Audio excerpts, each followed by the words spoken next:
일단요, 여러분, 대북 송금 사건 정리부터 해볼게요. 송금 금액 총액은 800만 달러죠. 경기도가 북한에 스마트팜 지원을 하겠다고 얘기를 했고, 약속했고, 그 사업비를 쌍방울이 대납을 했다. 이게 500만 달러고요. 그리고 이재명 경기도지사가, 당시 경기도지사가 북한에 오는 거, 방북을 할 때 사례금으로 300만 달러를 내라. 그걸 요구해서 800만 달러. 그러니까 300만 달러, 500만 달러에서 800만 달러를 이제 쌍방울이 경기도 대신, 이재명 도지사 대신 대납했다. 이게 이제 혐의의 핵심 내용입니다. 스마트팜 500만 달러, 방북 사례금. 이 북한 새끼들도 웃기는 얘기죠. 너 문재인이 박원순만 데리고 가서 삐졌지?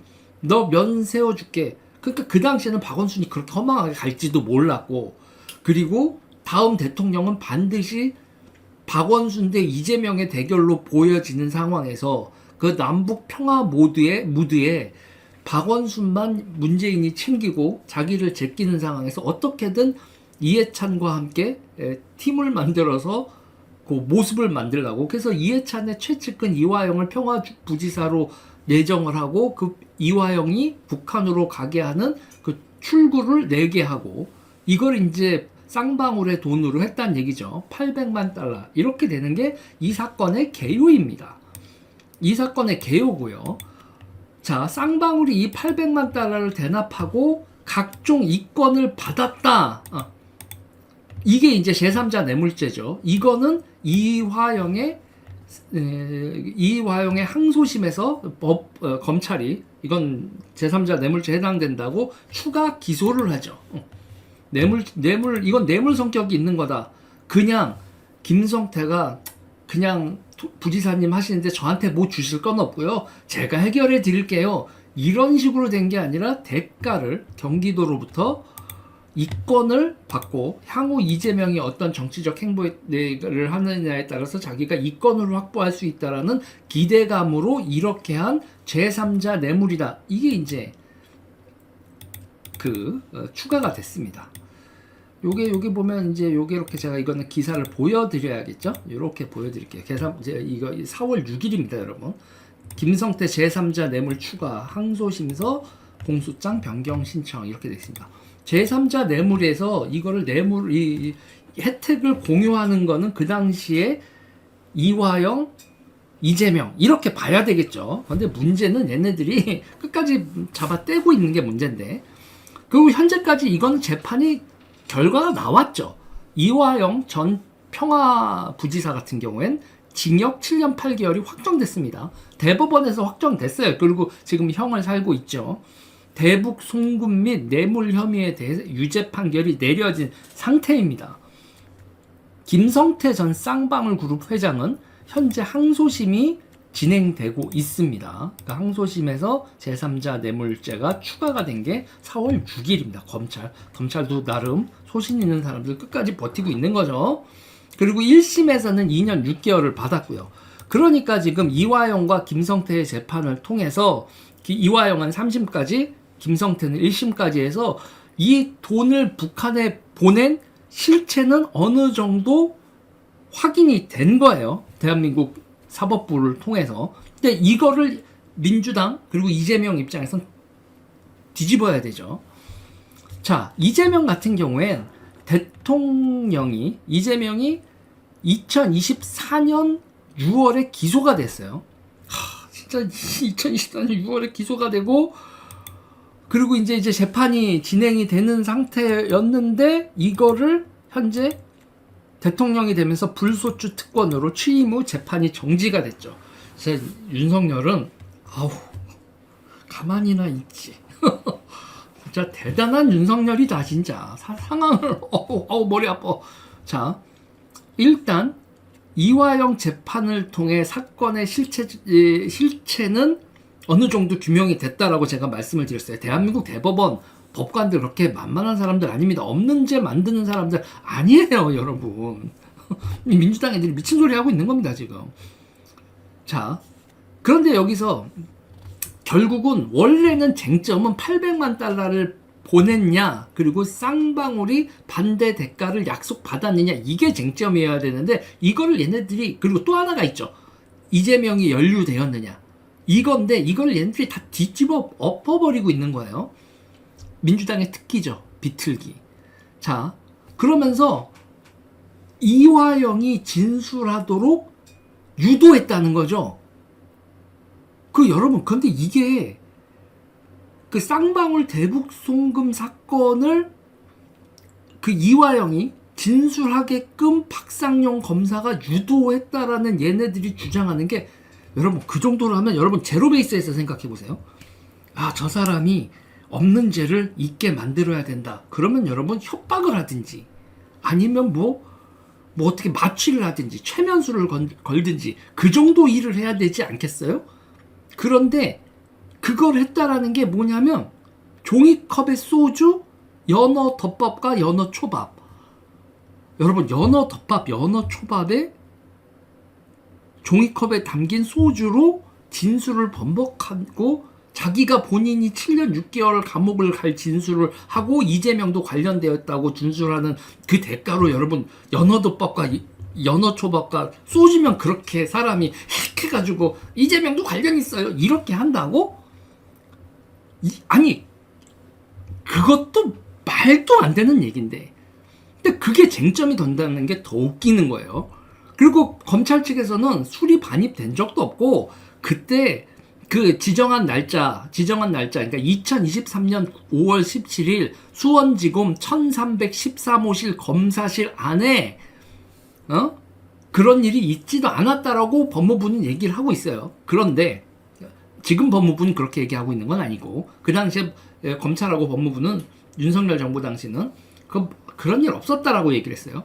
그런데 정성호 법무부가 2025년 9월 17일 날 이전 부지사와 수용자 교도관들, 그러니까 이화영이 내가 그때 분명히 기억한단 말이에요 라고 하면서 술 먹었다고 주장을 하고 있고, 회덮밥과 연어 회덮밥이 그렇게, 나 진짜 말하면서도 이런 걸 얘기하고 있다는 게 참 어이가 없는데, 연어 회덮밥, 그 연어 초밥, 종이잔에 소주, 이 얘기가. 그러면서 이화영과 그리고 수용자, 그리고 교도관의 진술을 통해서, 그리고 출정 일지 등을 근거로 해서 2023년 5월 17일 수원지검 1313호 검사실 내 영상 녹화실에서 연어회 덮밥 및 초밥으로 이화영, 김성태 등 공범과 박상용 검사 등이 저녁 식사를 하는 과정에서 김성태 등이 종이컵에 소주를 마신 정황이 확인됐다고 정성호 장관의 법무부가 9월 17일 날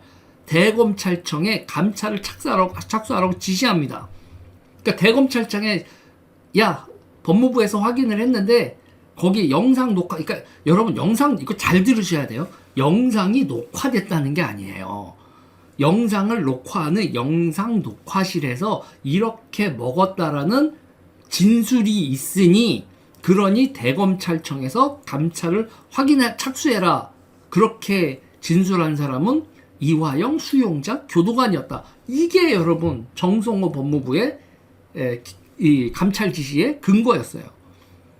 그래서요, 그렇게 되니까 박상용 검사는 조사와 수사, 재판에서 모두 사실 무근임이 밝혀진 사건인데, 이거를 다시 끄집어내서 이거는 정치행위다라는 거죠.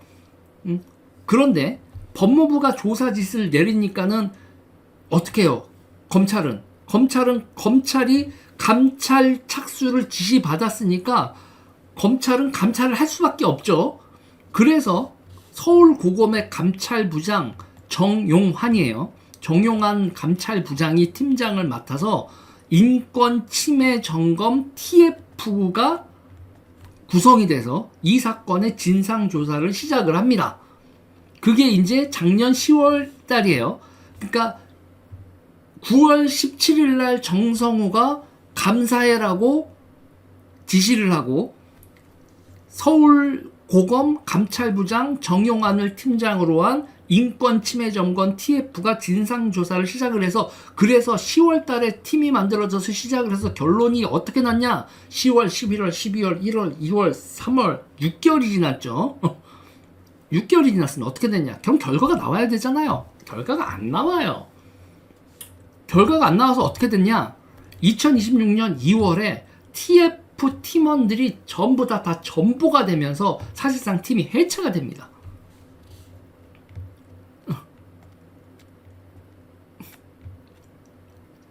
2026년 2월에 TF팀이 전보가 되면서 사실상 팀이 해체가 되는 거예요. 자, 자신들이 장악한 법무부와 검찰에서도 일이 틀어지니까 이걸 이 인간들이 어떡하냐? 팀을 해체하면서 이 사건을 특검으로 이첩시킵니다. 특검으로, 종합특검으로 이첩을 시켜요. 훨씬 더 정치적인 자기인 사람들로 특검을 만들어서 이걸 특검으로 이전시킵니다. 그러면서 이제 구자연 검찰총장 직무대행이죠. 대검찰청 차장검사입니다. 4월 2일에 오전 4월 2일 며칠 전이죠. 국회에서 열린 윤석열 정권 정치검찰 조작기소 의혹사건 진상규명 국정조사 특별위원회, 이름도 진짜 길죠. 여기에 출석해서 기간 보고를 해서 2차 종합특검이 서울고검 인권 침해 점검 태스크포스 진술 회유 의혹 사건 이첩을 요청했고, 그래서 그거를 이첩하고 있다라고 대답을 합니다. 그러니까 정성호의 법무부의 서울고검 감찰팀에서 결론을 내주길 바랬는데 서울고검 정용환 감찰부장팀이 결론을 내리지 않으니까 2월에 팀원들을 다 뿜빨시킨 다음에 이거를 지금 4월 달에 다시 그 2차 종합특검에 넘기고 있는 거예요. 그러니까 지금 칼자루는 2차 종합특검으로 넘기고 있는 상황에서 이거를 박상현 검사를 국회에서 불러서 증언을 시키고 증언 선서라고 증언을 시킨 다음에 그 증언을 근거로 또 박상용을 얽어내려고 했는데 박상현 검사가 증인 선서할 수 없습니다. 왜 할 수 없냐면 이유를 말씀드리겠습니다 하는 순간 이거 이유 말하게 하면은 영웅탕생하겠네 싶은 서영교와 민주당 법사위 쪽이 이걸 엎어버렸죠. 그래서 원래 법에는 진술 거부를 하면 진술 거부를 하는 이유를 쭉 설명하게 돼 있는데 그 절차를 이 사람들은 쌩까버립니다. 자, 그리고 여기서 2차 종합특검인데요. 이게 종합특검 1차를 끝냈잖아요. 특검을 1차를 끝냈는데 여러 특검이 있었잖아요. 명태균 특검도 있고 뭐 무슨 특검도 있고 무슨 특검도 있었는데 이걸 다 합쳐서 특검을 출범시키면서 2차 종합특검이라고 얘기를 했어요. 2차 종합특검 임명 과정에서 얘네들이 또 문제가 생기죠. 민주당이 전준철 변호사를 추천을 했는데 이분이 과거에 김성태를 변호한 적이 있었던 사람이에요. 그러니까 김성태를 변호한 적이 있었던 사람을 추천을 한 겁니다. 이 사건에, 이 특검에 미친 거죠. 그래서 이거 그럼 말이 안 되는 거잖아요. 짜고 치는 사건이 되는 거 아닙니까? 김성태 사건에 수사하는 특검이 김성태의 변호사 출신이면 이거는 말이 안 되는 거잖아요. 청와대가 그래서 민주당 정청래 너 나 연맥이냐 그러면서 난리 났었죠. 그러면서 결국 조국 혁신당이 추천한 권창현 서울대 법전원 겸임 교수가 2차 특검이 되죠. 노동법으로 박사학위 받으신 판사 출신이니 뭐 노동법 전문가 중에서 좌파인 사람이 몇 명이나 있어. 이렇게 됩니다. 이렇게 상황이 넘어가준 와중에 박상현 검사 증인으로 이렇게 거부하고 민주당이 엎어버리고 서윤구가 법사위원장으로 권한을 남용하고 그리고 이제 어제 이제 그거죠. 얘네들이 조치를 취해서 어저께 여러분 이제 오늘 뉴스가 된 거네요. 오늘 뉴스 오늘 새벽 0시 54분에 박상현 검사 직무정지 뉴스가 뜬 겁니다. 진짜 대한민국에서 여러분 발생하고 있는 기가 막힌 일입니다. 기가 막히고 어이가 없는 일이에요. 그러니까 지금 이렇게 지금 박상현 검사가 버티고 있는데 근데 박상현 검사 위에 지휘계통 있죠.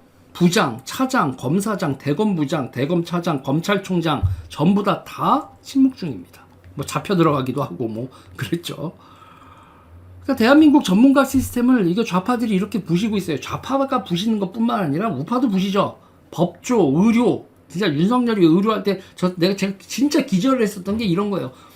좌파들이 전문가 시스템을 부시고 있다라고 그렇게 얘기를 했는데 당신까지 그러면 법조계만 법조계가 부서지는 것만 문제가 있는 거고 의료 쪽은 막 당신이 부셔도 되는 거야 라고 제가 저항을 했던 건데 지금 법조, 의료, 과학기술계까지 대한민국의 전문가 시스템이요 여러분 다 정치가 너무 우위에 서서 퍼포먼스가 나와야 되는 전문성이 담보가 돼야 되는 부분에서 다 정치적으로 줄 서고 정치 논리를 다 뒤집어 엎을 수 있다라는 그런 게 여러분 횡행하고 있는 거예요.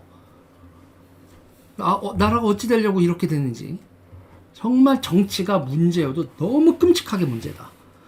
그런데 더 문제는 뭐냐면 윤석열 대통령이 계엄을 하고 그렇게 난장을 피는 바람에 이거에 대한 저항을 하고 할 수 있는 그 구심점 자체도 없고 정파도 제대로 국민의힘이 이걸 제대로 움직이지도 못하고 선거 앞두고 뭐 자기 자중질환에 빠져가지고 지금 이거에 대한 전선이라든지 그리고 대한변협도 침묵하고 그리고 변호사들도 사시 출신과 그리고 로스쿨 출신들 사이에 변시 출신들 사이에서 대립하고 앉아있고 이게 잘못되고 전문성을 유지하기 위해서 어떻게 해야 된다라는 그런 건 다 없고 각자 자기의 입장과 자기의 이해관계 때문에 법이 지켜야 되는 기본적인 양식 같은 거 다 무너뜨리고 회덮밥이 어쩌고 저쩌고 하면서 대북송금 사건을 엎어버린다고 하는데 그거를 다들 또 검사 나쁜 새끼들이지 그러면서 찬동을 한다. 기가 막힌 일입니다.